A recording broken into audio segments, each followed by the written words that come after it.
وہ رات جس دن جنت کے دروازے کھول دیے جاتے ہیں اور جہنم کے دروازے بند کر دیے جاتے ہیں، تو کیا ہم اس قابل بھی ہیں کہ اندر بلائے جائیں؟ اور اگر شیطان قید ہے تو پھر گناہ کون کروا رہا ہے؟ یہ سوال بہت خطرناک ہے۔ جنت کے دروازے، جہنم کے دروازے، شیاطین کا قید ہونا۔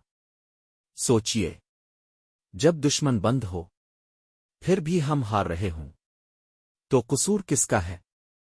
رمضان کی قدر نہ کرنے والوں کا انجام۔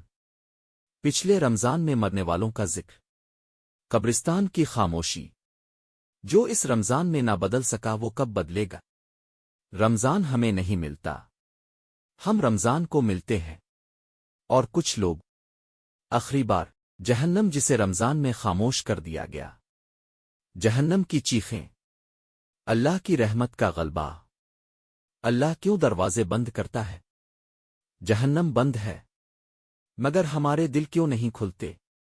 سچے توبہ کرنے والوں کے واقعات۔ ایک گناہگار کی واپسی، ماں کی دعا، باپ کی آہ۔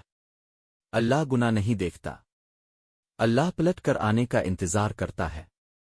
ہم رمضان سے کیا لیتے ہیں؟ روزہ صرف بھوکا رہنا نہیں، نماز صرف عادت نہیں، قرآن صرف تلاوت نہیں۔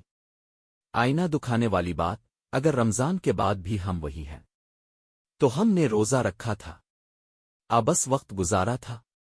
ایک رات 1000 مہینوں سے بہتر۔ فرشتوں کا نزول۔ اگر آج کی رات وہی رات ہو اور ہم موبائل میں ہوں، اے اللہ، اگر یہ میرا آخری رمضان ہے تو مجھے خالی نہ لوٹانا۔